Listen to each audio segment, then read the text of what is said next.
video is sponsored by Planoly. Hey everyone and welcome back. Today I have a slightly different video for you all, and if you haven't already seen previous videos where I've talked about this, I have been sort of making a shift towards landscape photography and travel photography recently. Now this is something that I've had a really large interest in for a long period of time. It's not something that's just been an interest for the last few months or so. I have been obsessed with landscape photography for a really long time, and it's one of the first genres that actually got me into photography. So I have been consciously making more effort and more time for landscape photography and more content creation based around travel lately. So I have really been putting myself out there to do more and to learn more. And in today's video, I thought I'd talk about some of the most essential tips that I feel are really important for beginner landscape photographers, coming from a beginner myself. These are just a couple of tips that I have learned over the last 5 years or so, or even potentially longer, and that I've slowly picked up over the course of learning and developing my own landscape photography. I still feel that I have a lot to learn, but I do think these tips in particular that I'm going to talk about today have really helped me to evolve my work and to get it a little bit technically better, I think, overall. Some of the tips that I am going to talk about will have kind of a crossover between technical and stylistic views. So I really hope that these tips will help you out today if you are looking at getting into landscape photography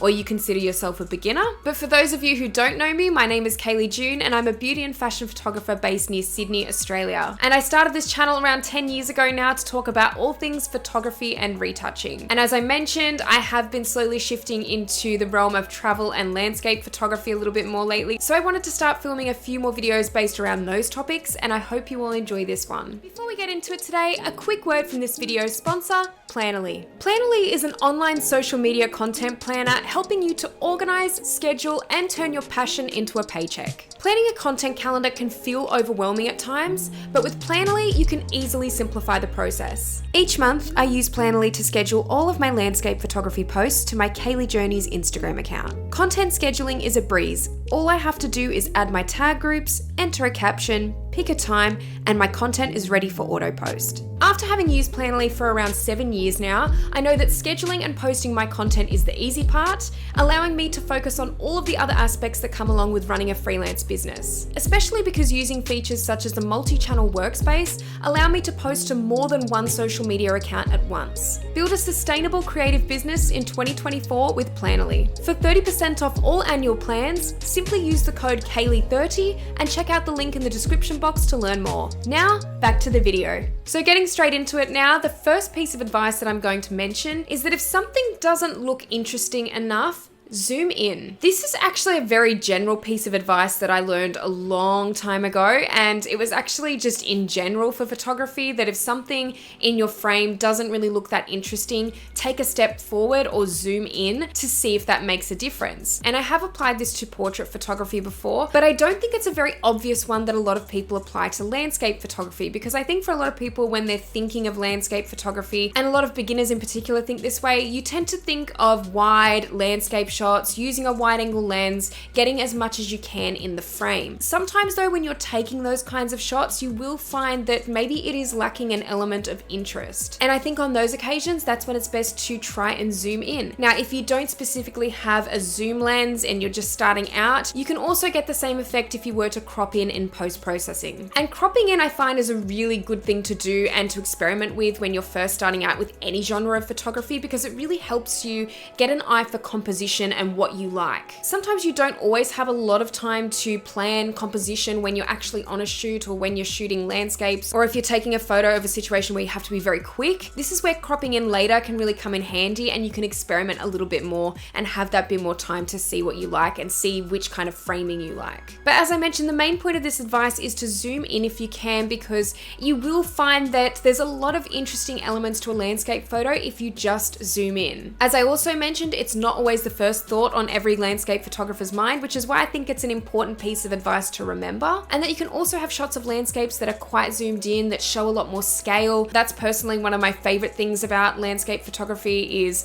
really showing scale. And a lot of the time you can't always do that with a wide angle lens. It will try to kind of suck as much into the photo as possible. And quite often when you're photographing mountains, for example, you'll tend to find that they appear quite smaller or not as tall on a wide angle lens. And that's because everything everything in the shot is kind of shrinking inwards, and that in turn makes everything appear a little bit more smaller. But if you were to use a zoom lens, for example, and you were zooming further in, you will start to see the grander scale of mountains in this particular case. So I do find that that is one piece of advice to remember as a landscape photographer. If something's not interesting enough, maybe in a wide angle shot, then try zooming in. I actually really thought about this piece of advice a lot more when I wasn't happy with my wide angle shots that I was getting. I wasn't finding that it was the style of landscape photography that I loved, or it wasn't showing enough style or interest for me in the shots. I felt like there needed to be something else. And obviously I'm used to working very close up with beauty portraits, and I do zoom in quite close and crop in quite close to different textures and things like that.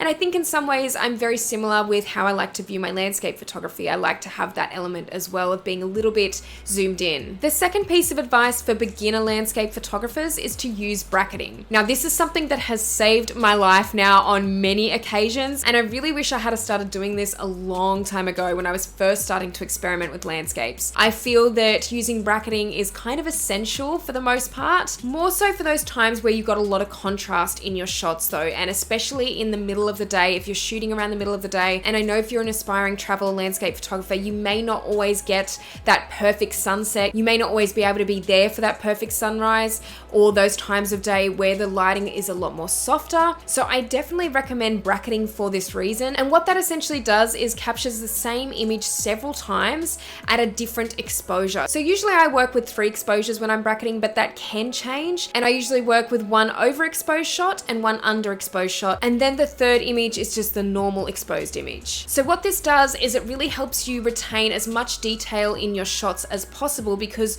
once you get your images into post-processing, you can then merge them into one file, and you'll find that having a slightly underexposed and slightly overexposed shot helps to kind of merge all the detail together. So for example, if you're taking a photo of the mountains and the sky, but the sky is coming out as very white and washed out on your normally exposed image, which is a very, very common thing, you can take a number of exposures for this, and if you take an underexposed shot, it is going to capture more of the detail in the sky. If you take an overexposed shot, you're going to get more details in the landscape and the mountains. So obviously merging these together, you will have detail in the entirety of the image. So merging the photos is actually something that I really easily do on Capture One. You can just select the images that you want and right click and then say merge to HDR, and then you'll get that singular image file that'll be exposed as best as possible. Now you don't necessarily have to just use bracketing when it's a brighter part of the day. You can use this technique if you just want more detail in your images in general. I really like to do bracketing as a bit of a standard with my camera, just because I tend to forget to turn it on and off, and I really like just having those options of an underexposed and overexposed image as well, you know, just for even those things that I might not see on the day when I'm capturing certain landscape photos. I've found that bracketing has really become invaluable to me later on. And then my third tip today for landscape beginners is to consider blue hour, not necessarily golden hour. Now I know we're all used to seeing those beautiful sunset shots and seeing the sun peeking through in a lot of landscape photos, and they're beautiful shots, but definitely consider the time frame after sunset, which is blue hour. Blue hour can really create incredible moods with landscape photos, and this isn't really something that I've noticed as much until the last few years when I've been getting out there and photographing a lot more, but the toning that comes along with blue hour can be absolutely beautiful. And I sometimes even tend to notice that there's a lot more vibrancy in the sky at that point, because it's not getting washed out by the sun as much, and the colors sometimes do tend to be a little bit more apparent. I personally just love the mood that it gives, and I think a lot of people disregard that time frame after sunset as being not worth it, and they don't tend to aim to shoot in that time frame. But I've shot some photos that I really think are some of my favorites from blue hour, and quite often I've actually gone with the intent of shooting around sunset as the sun's just really sitting on the horizon. And funnily enough, the photos that I've taken prior to sunset and at sunset haven't always been my favorites. The ones that have usually risen above the rest have been afterwards during blue hour. And I think that that's more of a stylistic thing that I personally just love, but I do think a lot of beginners, when they're doing landscape photography, do tend to disregard that and will go straight for photographing sunrises and sunset. But definitely don't forget about blue hour, because it can definitely produce some beautiful moody shots. Well, I hope you enjoyed this video today, and if you liked it, please give it a thumbs up, and if you haven't subscribed to my channel already, make sure you do, because I'll be posting a lot more in future. Let me know down in the comment section below what your favorite tips are for beginners when it comes to landscape photography, because I'd love to hear them. And also let me know down in the comments what you'd like to see next on my channel, because I'm always open to requests. But thank you so much as always for watching, and I'll see you in the next video.